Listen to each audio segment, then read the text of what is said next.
Hey y'all, what is up? Welcome back to the Wenzilla Reboot. I am Wenzilla. I'm your host, and I'm gonna try to do some toy art or show you some toy art. Jyn Erso, Reborn. That's what you clicked on, right? That's what you want to see. One of my favorite movies, Rogue One from Star Wars, and one of my favorite characters, Jyn. Didn't want her to die, so put her in the Lazarus pit, brought her back to life. She's bubblegum. So this video is going to be a tutorial of me painting it, but I am going to turn this around upside down and we're going to take a look, and I'm going to break this down, kind of show you guys the paints and everything that went into doing this. So without further ado, this is going to be a quick video, but there's going to be toy photography at the end, so stay tuned for that because, you know, she's pretty badass. She's pretty awesome. Now, she is actually number 9 of the Bubblegum crew. 6, 7, 8 will be dropping soon. I know this was already done, but 6, 7, 8 working on with Greg Cook and Johnny Osage Avenue on Instagram, Johnny Coolkey. So we're gonna be doing a video together, and then those 6, 7, 8 are going up for charity. Now we're gonna do them on Instagram, and then we're gonna do the actual raffle on Instagram. So we're gonna have 10 spots.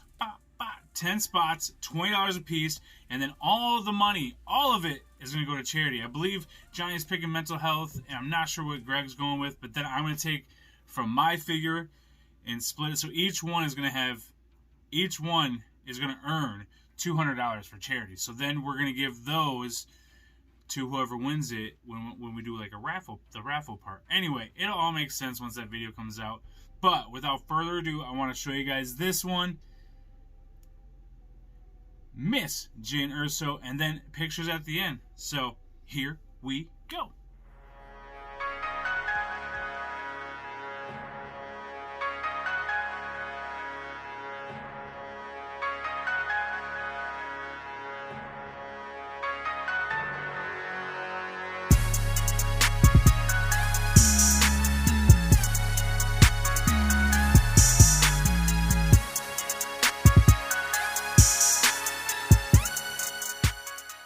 Alright, so this is Bubblegum number 9, Jyn Erso. Like I said, I already did the paint, so it's not going to be a tutorial. Now, this used to be, the body was off of this right here. The new archive pilot guy, the tank pilot guy from Rogue One. So that's why I went with that trooper outfit for it to be Jyn Erso. They're in the same movie, right? So I went ahead, painted with the bubblegum scheme, and those colors are right here.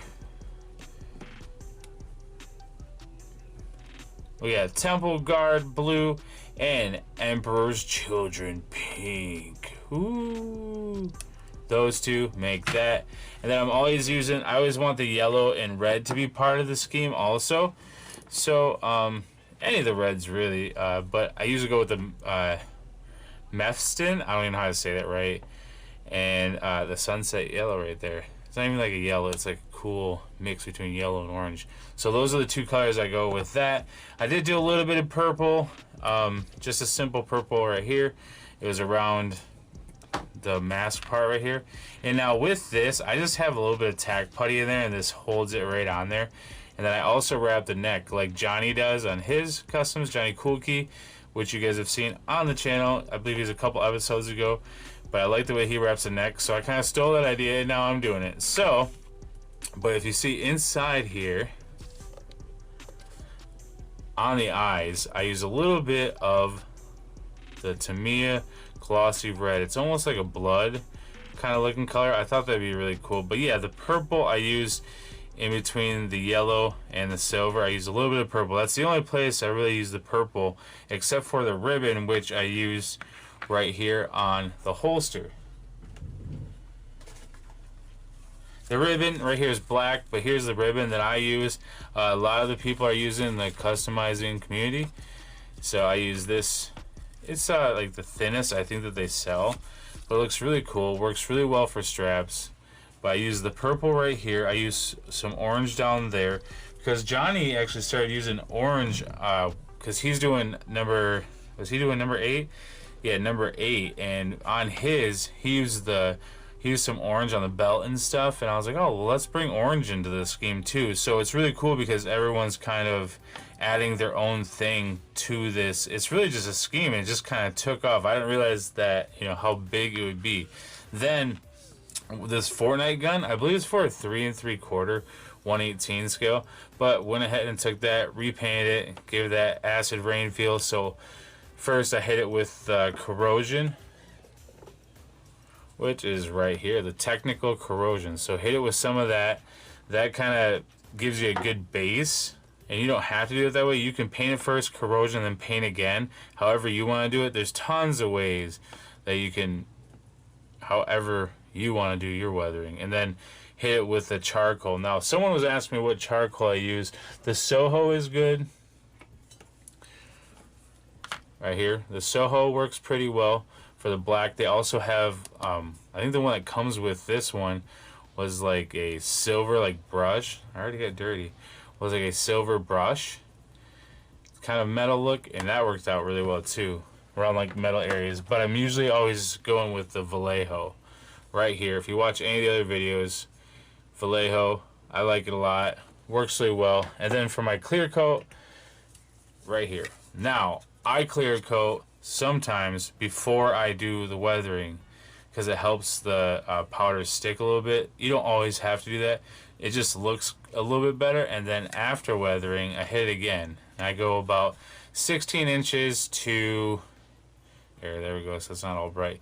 So 16 inches, usually anywhere from 16 inches to 2 feet away, and just kind of give it like a light spray. I don't go too heavy. That way you keep all your details and everything looks nice and clean. So the Alexa Bliss is actually the body that I use on this one for the legs. And also for the arms, and the hands are off the Trooper body. This head was actually off of the McFarlane. I was like, that could be cool on a Trooper, so I added that. So yeah, McFarlane's Warhammer, the big 7-inch guys. The head came off of that. I dremelled a little bit too far, so I just made that into like a rust spot and then filled it in on the inside. And Jyn's head. So found the actual die cast, like the Disney Store die cast when they were doing like the metal ones for the Rogue One movie, and found the head on that, and I was like, that'll fit so much better than the Jyn Erso head. And the sculpt was different, and you know, I wanted to use something different, something cool, something a little bit not more creative, but just something that had a little bit of character and style to it. And the belt I also was able to grab off there. The jacket I was gonna put over this, it just didn't fit. So again, with the paint scheme, did all the same. Found this cool backpack. I'm not even sure what this is from, so if anyone knows, let me know down in the comments. But yeah, put on this cool backpack. I yellowed it out, hit some red and some blue on it in some of the areas, and then just went ahead and did a full weather on it. Now the soft goods, I haven't done a video on the soft goods, but the soft goods on her are all inside the arm, right inside of here. So I take and just super glue the soft goods down, and then I clip the edges and stuff and just kind of make it fit in there as best as I can without there being any anything showing on the inside. So I just wanted to go with like, it's like a grayish blue material, and then I just wrap the legs as best as I can, and then just kind of give her like a little, not really a skirt, but just this piece. And then before I do this piece, I actually wrap, I'll do a video on it, but I wrap a piece underneath. So it's pretty much just wrapping, and it takes a little bit of time for adjustments and stuff like that. But yeah, all in all, I think this turned out really good. I'm glad that I could give Jyn some justice my own way.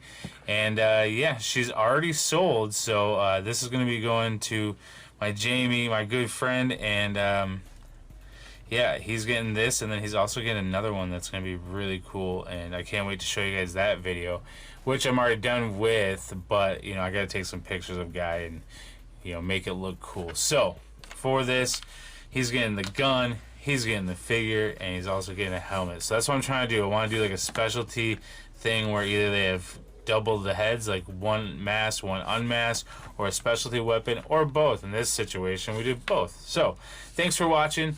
Up next is the pictures. If you guys like videos this way, the way that I'm breaking it down, I will continue to do them. I'll also be throwing in some tutorials as I go along, but I can create more this way without filming myself doing every little paint stroke. So, I think I'm going to start doing videos more like this. I'm always up to do tutorials because every time I figure out something new that I can do, I want to share it with you guys. So I will be bringing you any new techniques. Like I want to do one on soft goods where I can show you kind of how I do the the soft goods and what kind of all the work that actually goes into it, it does take a little bit more work. So you just want to add like a day or two, depending on how much time you have a day to work on your customs, to your customs. So again, thank you for watching. Here's a toy photography, and yeah, remember, be kind to one another.